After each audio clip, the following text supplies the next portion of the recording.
어느 날 새벽 강아지가 갑자기 미친 듯이 짖기 시작합니다. 지하실 창문을 향해 끝없이 짖어대던 강아지는 피를 철철 흘려가며 주인을 지켜냅니다. 그때부터 개를 입양한 주인의 인생은 완전히 뒤바뀌었습니다. 가족을 잃었다고 생각했던 그가 강아지를 통해 평생 모르고 살았던 진실까지 알게 되었다고 합니다. 지금부터 한국에서 태어난 한 마리의 개가 만들어낸 기적 같은 이야기를 들려드리겠습니다. 안녕하세요. 저는 강도현이라는 이름으로 태어났지만 지금은 데이비드 강이라는 이름으로 불립니다. 나이는 40살인데 2년 전 미국 월스트리트 금융사 CEO가 되었죠. 많은 분들이 제게 부러움의 시선을 보내지만 그 화려한 겉모습 안에는 항상 무언가 비어있는 느낌이 있었습니다. 마치 퍼즐의 한 조각이 빠진 것처럼요. 제가 태어난 곳은 한국이지만 5살 때 부산의 버스 터미널에서 혼자 버려진 채로 발견되었습니다. 당시 저는 이름표도 없이 그저 작은 가방 하나만 들고 있었죠. 그 후 미국으로 입양되었습니다. 그 나이에 버려졌던 기억은 흐릿하지만 가끔 꿈에서 버스 터미널의 차가운 바닥과 사람들의 무관심한 눈빛이 떠오르곤 합니다. 양부모님은 모두 성공한 변호사셨고 저에게 최고의 교육과 환경을 제공해 주셨어요. 하버드 법대를 나와 금융계로 진출했고 남들이 보기에는 완벽한 성공 신화를 써냈습니다. 하지만 그 화려한 성공 속에서도 마음 한구석에는 항상 왜 버려졌을까라는 의문이 자리 잡고 있었죠. 결혼은 35에 했습니다. 아내 캐롤린은 따뜻하고 배려심 많은 여성이에요. 그런데 우리 사이에는 늘 보이지 않는 벽이 있었습니다. 저는 아이를 가지는 것에 대해 망설였거든요. 캐롤린은 아이를 갖고 싶어 했지만 저는 제 자신이 버려진 아이였기에 또 다른 생명에게 정서적 상처를 줄까 두려웠습니다. 그래서 아내에게 이런 말을 했었어요.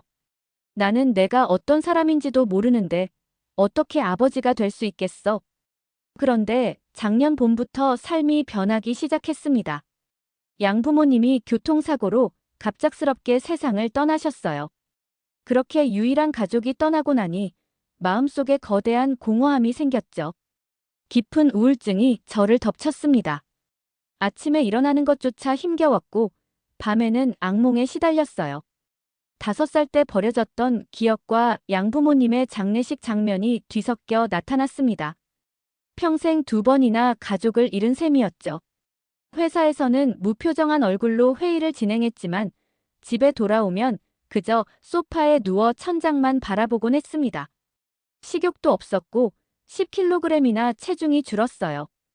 캐롤린은 제가 전문의를 만나보길 원했지만 저는 완고하게 거부했습니다. 나는 괜찮아 라는 말만 반복했지만 사실 아무것도 괜찮지 않았죠. 회사 일도 손에 잡히지 않았고 중요한 계약들을 놓치기 시작했습니다. 어느 날 저녁 캐롤린이 조용히 제 곁에 앉아 손을 잡았어요. 데이비드, 우리 이제 아이를 가지는 건 어때? 라고 물었습니다. 저는 고개를 저었죠. 나는 버려진 아이야. 내가 어떻게 좋은 부모가 될 수 있겠어? 라고 답했습니다. 캐롤린의 눈에 실망감이 스쳐 지나가는 것을 볼 수 있었어요. 우울증이 심해지면서 회사에서도 문제가 생기기 시작했어요. 이사회에서는 제 리더십에 의문을 제기했고 경쟁사들은 제 약점을 노리고 있었습니다. 주가도 떨어지기 시작했고 월스트리트 저널에서는 제 건강 상태에 대한 추측성 기사를 실었습니다.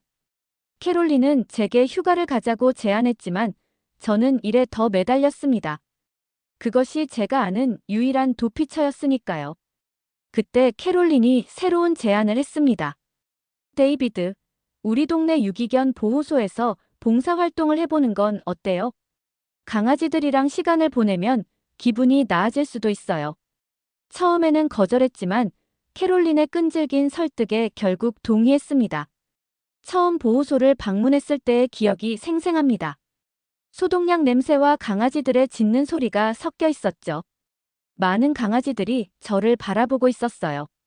어떤 강아지들은 흥분해서 뛰어다녔고 어떤 강아지들은 구석에 웅크리고 있었습니다. 저는 처음에는 어색했지만 곧 강아지들에게 사료를 주고 놀아주는 일이 즐거워졌어요. 그렇게 매주 토요일 아침은 보호소에서 보내게 되었습니다. 봉사활동을 시작한 지 한 달쯤 되었을 때였어요. 습관처럼 보호소에 들어서는데 안내 데스크에 낯선 케이지가 놓여 있었어요.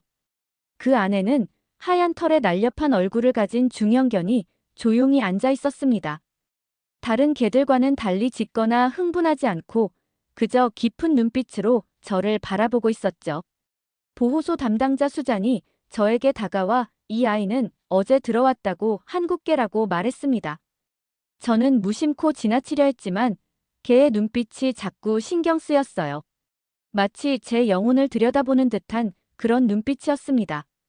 수잔은 계속해서 혈통 증명서가 없어서 정확한 품종을 알 수 없고 그래서 입양도 어려울 것 같다고.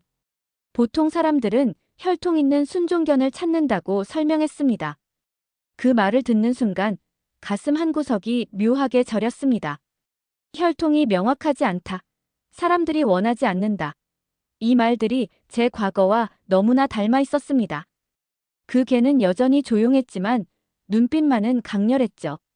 저도 모르게 케이지 앞에 무릎을 꿇고 손을 내밀었습니다. 개는 경계 없이 다가와 제 손을 냄새 맡았어요. 그리고 놀랍게도 저를 향해 고개를 살짝 기울였습니다. 마치 오래된 친구를 만난 듯한 그런 제스처였죠. 수잔은 그런 저를 보며 말했습니다. 이 아이, 정말 영리해요. 명령어도 몇 개 알아듣고 한 번도 사고를 치지 않았어요. 하지만 안타깝게도 다음 주까지 입양되지 않으면 안락사 일정에 올라갑니다. 그 순간 저는 마치 벼락을 맞은 듯 했습니다. 가슴이 무너져 내리는 것 같았어요. 5살 때 버스 터미널에 홀로 남겨졌던 제 모습이 눈앞에 아른거렸죠. 누군가에게 버려진다는 것, 존재 가치를 인정받지 못한다는 것이 어떤 느낌인지 저는 너무 잘 알고 있었습니다. 그날 밤, 저는 잠을 이루지 못했어요. 낮에 본 그 눈빛이 자꾸 떠올랐습니다. 그리고 아침이 되자마자 보호소로 달려갔죠.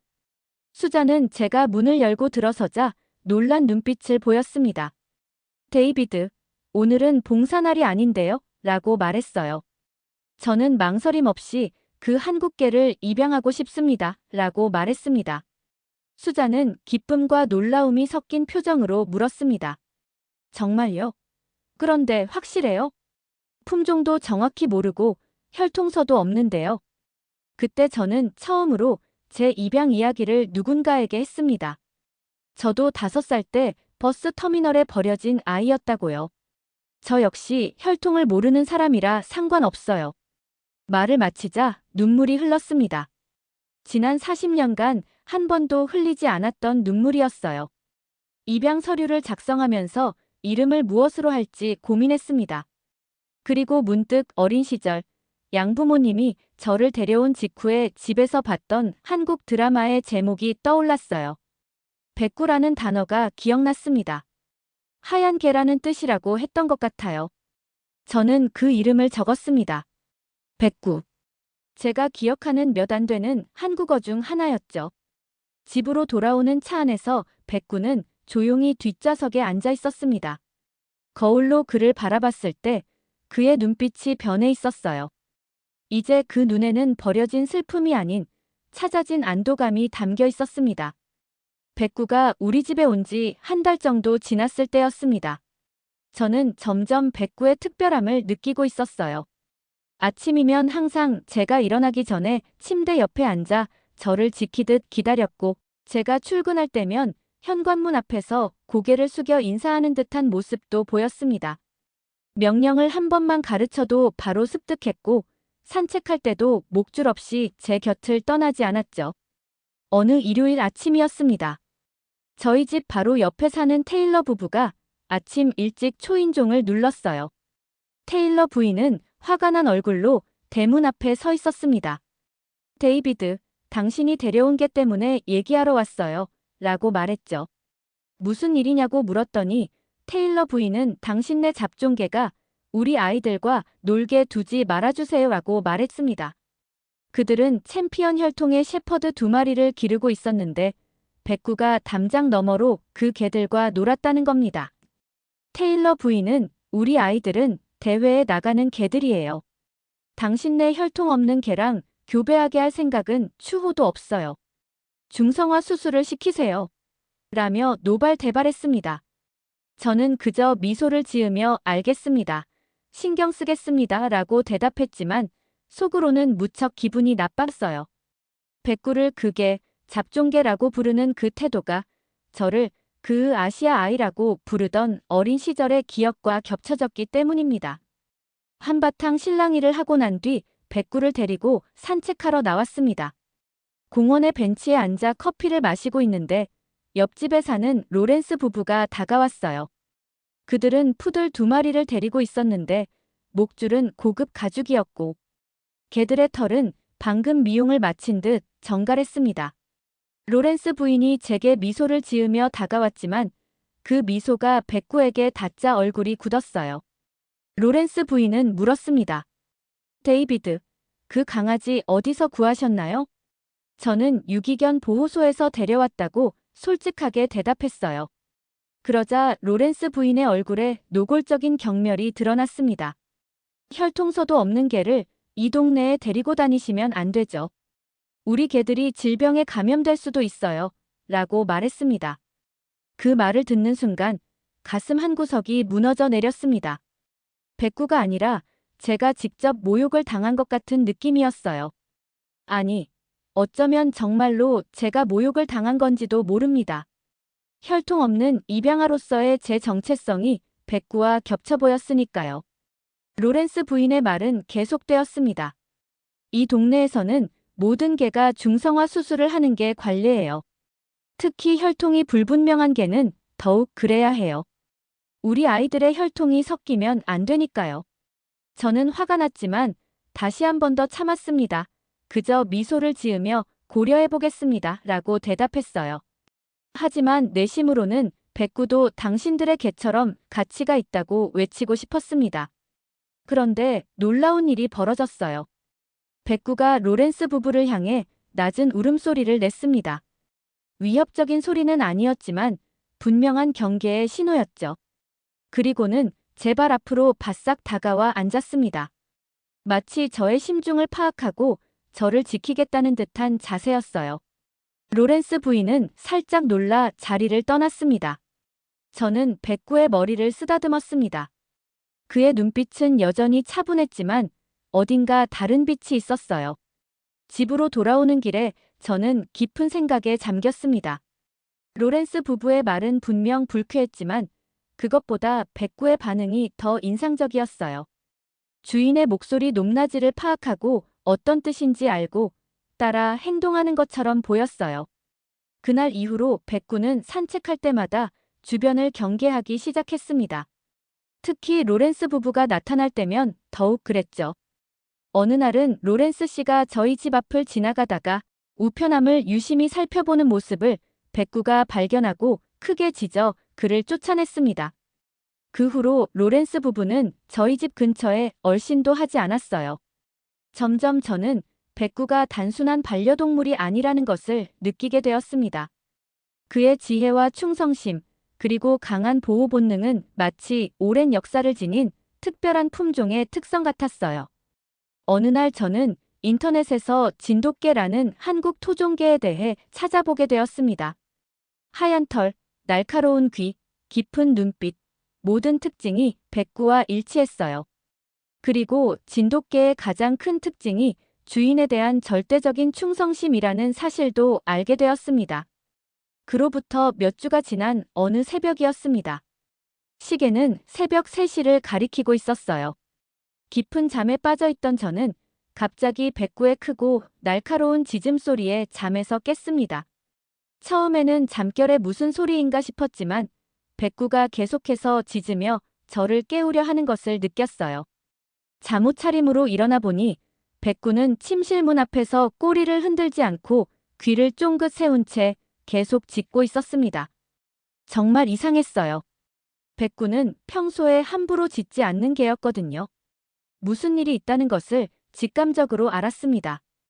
백구는 계속 제게 무언가를 알리려는 듯 짖다가 계단을 향해 몇 걸음 걸어가더니 다시 저를 돌아봤어요. 마치 따라오라는 신호였습니다. 저는 서랍에서 손전등을 꺼내 들고 백구를 따라 계단을 내려갔습니다. 백구는 거실을 지나 지하실로 향하는 문 앞에 서서 더욱 경계하는 모습을 보였어요. 문틈 사이로 희미한 불빛이 비치는 것을 발견했습니다. 지하실에는 분명 불이 꺼져 있어야 했어요. 가슴이 쿵쾅거리기 시작했습니다. 누군가 지하실에 있다는 생각에 등줄기에 식은땀이 흘렀어요. 잠시 망설였지만 백구가 저를 지켜줄 것이라는 확신이 들었습니다. 조용히 지하실 문을 열었어요.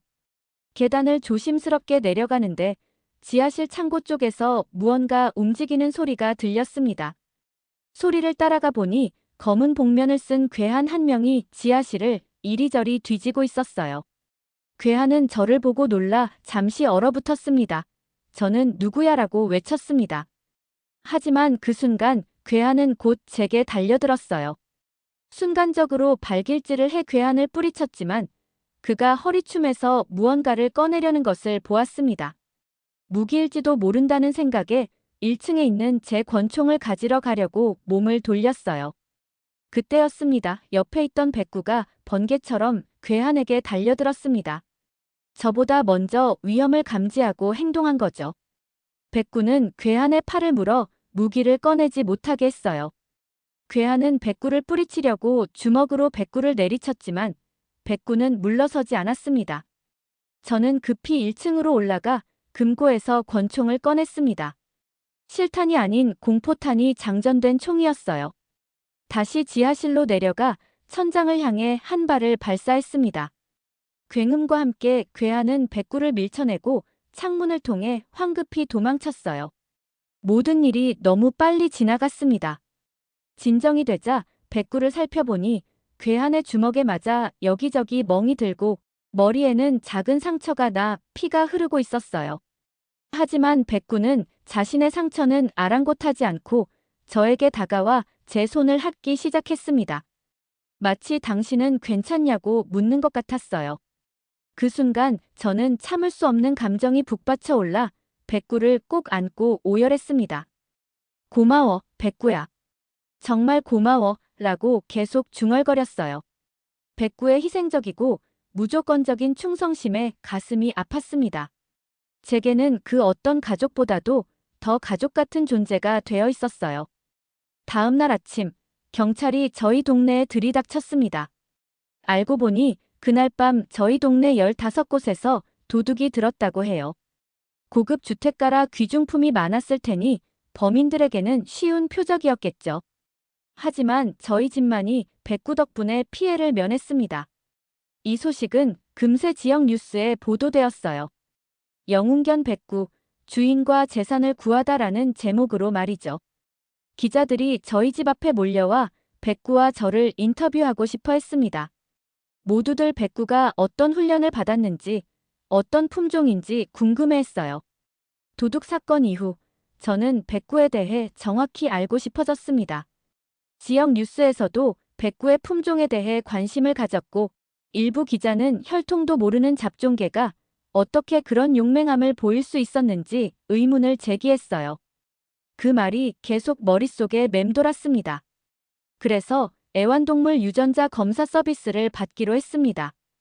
비용이 제법 비쌌지만 저는 망설임 없이 검사를 의뢰했습니다. 백구의 뺨 안쪽을 면봉으로 문질러 샘플을 채취하고 검사소로 보냈죠. 결과를 기다리는 2주 동안 왠지 모를 설렘을 느꼈습니다. 마치 제 자신의 뿌리를 찾는 것 같은 느낌이었어요. 드디어 결과가 도착했습니다. 봉투를 떨리는 손으로 열었어요. 결과는 명확했습니다. 백구는 한국의 천연기념물 53호인 진돗개였습니다. 그것도 거의 순수한 혈통을 가진 진돗개라고 해요. 보고서에는 진돗개의 특성에 대한 설명도 있었습니다. 주인에 대한 절대적인 충성심, 뛰어난 지능과 경계심, 용맹함과 결단력, 모든 것이 백구를 설명하는 것 같았어요. 그날 밤, 저는 한국의 진돗개에 대해 더 깊이 알아보기 시작했습니다. 진돗개는 한국 진도에서 유래한 토종견으로 2000년 이상의 역사를 가진 품종이라고 합니다. 조선시대에는 왕실에서만 키울 수 있었던 귀한 개였다고 해요. 특히 흰색 진돗개는 더욱 희귀하다고 했습니다. 백구의 가치를 새롭게 알게 된 순간이었어요. 이 소식은 빠르게 동네에 퍼졌습니다. 전에 백구를 무시하던 이웃들도 이제는 감탄의 눈빛을 보냈어요. 특히 맞은편에 살던 리처드 가족이 백구에게 특별한 관심을 보였습니다. 그들은 최근 한국에서 3년간 근무하다 돌아온 가족이었어요. 리처드 씨는 한국 생활 중에 진돗개에 대해 들어본 적이 있다고 했습니다. 리처드 부부는 백구의 총명함과 충성심에 깊은 감명을 받았어요. 특히 도둑 사건 이후 그들은 진돗개에 대해 더 알아보기 시작했다고 합니다. 그리고 몇 주 후 놀랍게도 그들은 한국의 공식 브리더를 통해 갈색 털의 수컷 진돗개를 입양했어요. 태산이라는 이름을 지어준 그 진돗개는 2살로 이미 기본적인 훈련을 받은 상태였습니다. 입양 이후 리처드 가족은 저녁 식사에 저를 초대했고 저는 백구를 데리고 갔어요. 태산과 백구는 첫 만남부터 묘한 친밀감을 보였습니다. 두 마리는 정원에서 함께 뛰어놀았고 마치 오랜 친구처럼 행동했어요. 리처드 씨는 저에게 두 진돗개가 정말 잘 어울리네요. 혹시 교배를 생각해 보신 적 있나요? 라고 물었습니다. 솔직히 그런 생각은 해본 적이 없었어요. 하지만 백구와 태산이 함께 있는 모습을 보니 새로운 생명의 탄생이 자연스러운 일처럼 느껴졌습니다. 며칠간의 고민 끝에 저와 리처드 가족은 백구와 태산의 교배를 결정했어요. 두 마리 모두 건강하고 순수한 혈통을 가진 진돗개였으니 그들의 새끼들은 귀중한 존재가 될 것이라고 생각했습니다. 교배가 잘 될 수 있도록 몇 주 동안 태산이를 저희 집에서 키웠습니다. 그러던 중 백구의 임신이 확인되고 우리는 모두 설렘 속에 출산을 기다렸습니다. 드디어 그날이 왔어요. 백구는 저희 집에서 7마리의 건강한 강아지를 출산했습니다. 5마리는 백구처럼 하얀색이었고 2마리는 태산처럼 갈색이었어요. 모두 눈을 감은 채 작은 소리로 낑낑대는 모습이 너무나 귀여웠습니다. 놀라웠던 것은 태산의 변화였어요. 태산은 마치 자신이 아버지가 된 것을 알고 있는 듯 했습니다. 매일 아침 리처드 씨는 태산을 데리고 저희 집을 방문했고 태산은 새끼들 곁에서 한시도 떨어지지 않았어요. 백구가 잠시 쉬는 동안 태산이 새끼들을 핥아주고 지켜주는 모습은 정말 감동적이었습니다. 그런데 몇 주가 지나자 백구의 모습이 변하기 시작했어요. 얼굴이 헬쓱해지고 평소보다 식욕도 줄었습니다. 그래도 백구는 새끼들을 돌보는 일을 게을리하지 않았어요. 자신의 체력이 다해가는 것도 아랑곳하지 않고 오로지 새끼들을 위해 자신을 희생하는 모습이었습니다. 매일 밤 백구가 새끼들에게 젖을 물리는 모습은 정말 감동적이었어요. 저는 최고급 영양식을 사다 백구에게 먹였지만 아무리 좋은 음식을 줘도 백구는 계속 살이 빠졌습니다. 한의학에서 좋다는 인삼, 녹용이 들어간 보양식도 특별히 주문해서 먹였지만 백구의 체력은 점점 줄어만 갔어요. 하지만 백구의 눈빛만은 여전히 강렬했습니다. 마치 내 새끼들을 위해서라면 이 정도쯤이야 라고 말하는 듯 했죠. 그 모습을 보며 저는 문득 깨달았어요. 이것이 바로 부모의 희생이구나. 백구의 그런 모습을 보며 저는 제 어린 시절을 떠올렸습니다. 한국에서 버려졌다고만 생각했던 제 과거에 대해 다시 생각해보기 시작했어요. 혹시 저도 백구의 새끼들처럼 누군가에게 소중한 존재였던 건 아닐까? 제 부모님도 백구처럼 저를 위해 그렇게 헌신하셨던 건 아닐까? 버려진 게 아니라 어쩔 수 없는 상황이 있었던 건 아닐까? 캐롤린과 침대에 누워 이야기를 나누던 밤, 저는 용기를 내어 말했습니다. 한국에 있는 내 친부모를 찾아보고 싶어. 캐롤린은 놀란 표정으로 저를 바라봤습니다. 그리고 이내 눈물을 글썽이며 제 손을 꼭 잡았어요. 백구가 저에게 가르쳐준 것입니다. 사랑은 혈연이나 혈통이 아니라 헌신과 희생에서 비롯된다는 것을요. 그날부터 저는 한국의 입양기관에 연락을 취하기 시작했습니다. 다행히 저의 입양 기록은 잘 보존되어 있었어요. 하지만 부산 버스 터미널에서 발견된 아이에 대한 정보는 제한적이었습니다. 그래서 저는 유전자 검사를 통해 친부모를 찾아보기로 결심했어요. 검사 결과를 기다리는 동안 백구는 점점 체력을 회복해갔습니다. 새끼들도 하나둘 걸음마를 배우기 시작했고 이제는 젖을 덜 찾게 되었어요. 백구의 얼굴에도 다시 생기가 돌기 시작했습니다. 일주일 후 통보된 저의 유전자 정보를 한국의 실종자 찾는 사이트에 기입했습니다. 제 과거에 대한 진실을 찾기 위한 여정이 시작된 것이죠. 매칭되는 사람이 있는지 기다리는 동안 저는 한국어 공부도 시작했어요. 매일 밤 인터넷 강의를 들으며 처음으로 제 모국어를 배우기 시작했습니다. 그리고 마침내 연락이 왔습니다. 놀랍게도 제 유전자 정보가 한국의 실종자 데이터베이스와 일치하는 사람이 있다는 소식이었어요. 알고 보니 저는 버려진 아이가 아니었습니다. 원래 저를 잃어버린 장소는 서울 버스 터미널이라고 합니다. 그런데 가족을 잃어버리고 부산행 버스를 잘못 타면서 가족과 생이별하게 된 것이었습니다. 제 부모님은 끊임없이 저를 찾았다고 해요. 경찰서, 방송국, 지하철역 등 가능한 모든 곳에 제 사진을 붙이고 저를 찾았지만 저는 이미 미국으로 입양된 후였기에 찾을 방법이 없었던 거죠. 기관으로부터 온 이메일에는 한국에 있는 형의 연락처와 메일 주소가 적혀 있었습니다. 뜨거운 눈물이 흘렀습니다. 백구가 새끼들에게 보여준 그 헌신적인 사랑이 저에게 새로운 세계를 열어준 것이라고 생각했습니다. 이제 저는 알게 되었습니다. 저는 버려진 것이 아니라 사랑받던 아이였다는 사실을요. 손이 떨려 키보드를 제대로 누르기도 힘들었어요. 어떤 말부터 해야 할지 몰랐습니다. 안녕하세요 라는 말도 어색했죠. 결국 저는 당신의 동생입니다 라는 간단한 제목으로 메일을 보냈습니다. 형의 답장은 놀라울 정도로 빨리 왔어요. 마치 컴퓨터 앞에서 계속 기다리고 있었던 것 같았습니다. 메일에는 형의 얼굴이 담긴 사진이 첨부되어 있었어요. 그는 저보다 3살 많았지만 마치 거울을 보는 것 같았습니다. 같은 눈매, 같은 코, 같은 입모양, 저의 DNA가 그대로 복사된 듯 했죠. 형은 긴 메일을 보냈습니다. 그날의 일, 제가 어떻게 사라졌는지, 그 후 가족이 얼마나 필사적으로 저를 찾았는지, 그리고 그 상처가 어떻게 40년 동안 아물지 않고 있었는지를 메일을 읽는 내내 눈물이 멈추지 않았어요. 형은 제가 사라진 날 이후로 평생 자책감 속에 살아왔다고 했습니다. 더욱 놀라운 것은 부모님이 저를 찾기 위해 원래 살던 서울 불광동에서 서울 터미널역 주변으로 이사하셨다는 사실이었습니다. 형의 말에 따르면 부모님은 제가 길을 잃은 그 터미널 주변에 살면 혹시라도 저를 우연히 마주칠 수 있지 않을까 하는 희망으로 수십 년 동안 그곳을 떠나지 않으셨다고 했어요. 그 말을 들으니 가슴이 무너지는 것 같았습니다. 우리는 매일 이메일을 주고받았습니다. 저는 제 인생에 대해 이야기했고 형은 저에게 가족에 대한 이야기를 들려주었어요. 부모님은 모두 건강하시고 저를 기다리고 계신다고 했습니다.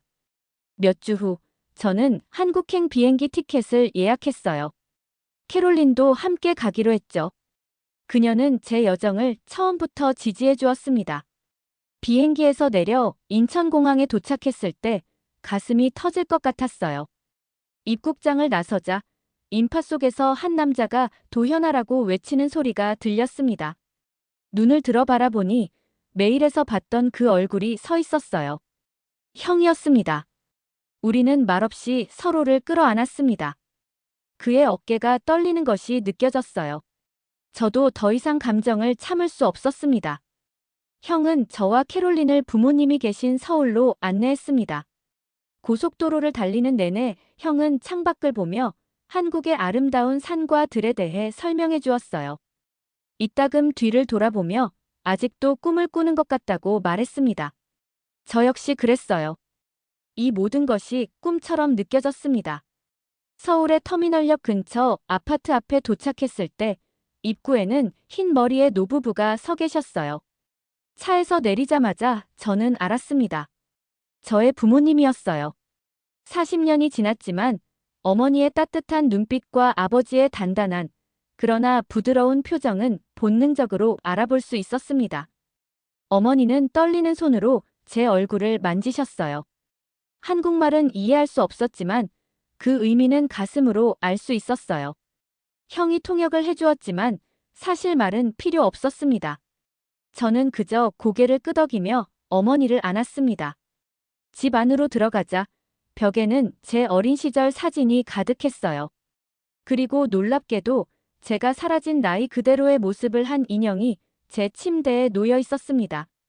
마치 시간이 멈춘 듯 했어요. 아버지는 제 손을 잡고 떨리는 목소리로 말씀하셨습니다. 형이 통역을 해주었어요. 우리는 너를 버린 게 아니야. 버스 터미널에서 잠깐 먹을 걸 사러 간 사이에 내가 사라졌던 거야. 너가 형과 숨바꼭질하고 놀다가 사라졌어. 그날 이후로 하루도 널 찾는 걸 멈추지 않았단다. 그래서 우리는 내가 길을 잃은 터미널 근처로 이사까지 했단다. 혹시라도 우연히 만날 수 있을까 하고. 그 말을 듣는 순간 제 가슴 속에 평생 동안 쌓여있던 감정의 둑이 무너졌습니다. 저는 무릎을 꿇고 그대로 오열했어요. 어머니, 아버지, 형 모두 저를 안고 함께 울었습니다. 제가 느꼈던 모든 분노, 상실감, 외로움이 눈물과 함께 쏟아져 나왔어요. 그리고 그 자리에는 새로운 감정이 자리 잡기 시작했습니다. 소속감, 안정감, 그리고 사랑이라는 감정이요. 그런데 문득 백구가 생각났습니다. 백구가 아니었다면 저는 지금 이 자리에 없었을지도 모릅니다.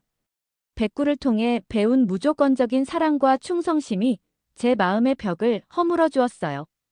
입양아로서 평생 안고 살았던 정체성 혼란과 상처가 이제야 치유되기 시작했습니다. 백구가 자신의 새끼들을 위해 모든 것을 희생하는 모습에서 부모의 헌신을 배웠고 그 이해를 통해 저는 제 부모님의 마음도 느낄 수 있게 되었던 거죠. 그날 밤 가족과 함께 저녁 식사를 하며 지나간 세월을 나누었습니다. 어머니는 제가 좋아했던 한국 음식을 하나하나 말씀해 주셨습니다. 등푸른 생선구이, 고소한 김, 그리고 달콤한 배. 입에 넣는 순간 어린 시절의 기억이 희미하게 떠올랐습니다. 어머니는 제 손을 잡고 말씀하셨고 형이 통역을 해주었어요. 내가 없는 동안에도 우리는 항상 내 생일에 미역국을 끓였단다. 네가 꼭 다시 돌아올 거라고 믿었기 때문이야. 그 말에 다시 한번 눈물이 쏟아졌습니다. 평생 동안 알지 못했던 사랑이 그곳에 있었던 거예요. 그날 이후로 저는 한국에서 2주를 지냈습니다. 가족과 함께 제 어린 시절의 장소들을 방문했고 한국 문화에 대해 배웠어요. 부모님은 제게 한글을 가르쳐 주셨고 저는 조금씩 대화할 수 있게 되었습니다. 가장 먼저 배운 말은 사랑합니다 였어요. 이 모든 경험을 통해 저는 깨달았습니다. 비즈니스적인 성공과 인간적인 성공은 완전히 다른 것이라는 사실을요. 제가 월스트리트에서 CEO로서 얻은 성취감은 이 순간의 행복에 비할 바가 아니었습니다. 백구를 만나고 가족을 찾기까지의 여정은 단순한 사건의 연속이 아니라 제 감정적 성장의 과정이었어요. 오랫동안 무시해왔던 감정들을 마주하고 진정한 연결과 사랑의 가치를 배우는 시간이었습니다. 미국으로 돌아가기 전날 밤 가족들과 함께 앉아 이야기를 나누면서 저는 백구에 대한 이야기를 들려주었어요. 어떻게 그 개가 제 인생을 바꾸었는지, 어떻게 저로 하여금 과거의 상처를 마주하고 치유할 수 있게 해주었는지를요. 아버지는 눈물을 글썽이며 말씀하셨습니다. 그 개는 너를 우리에게 돌려보내준 천사구나. 부모님 말씀대로 그랬습니다. 백구는 제게 단순한 반려동물이 아니라 구원자였어요.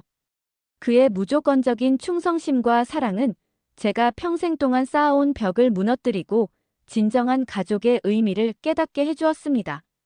그리고 그 깨달음이 저를 한국으로 제 뿌리로 이끌어준 것이었죠. 한국에서 돌아온 후 저는 완전히 다른 사람이 된 것 같았습니다. 오피스 빌딩의 유리창에 비친 제 모습은 같았지만 그 안의 영혼은 완전히 새로워졌어요. 회사에서도 변화가 느껴졌습니다. 예전에는 오직 수치와 결과에만 집중했던 제가 이제는 직원들의 얼굴을 더 자주 들여다보고 그들의 이야기에 귀 기울이게 되었어요.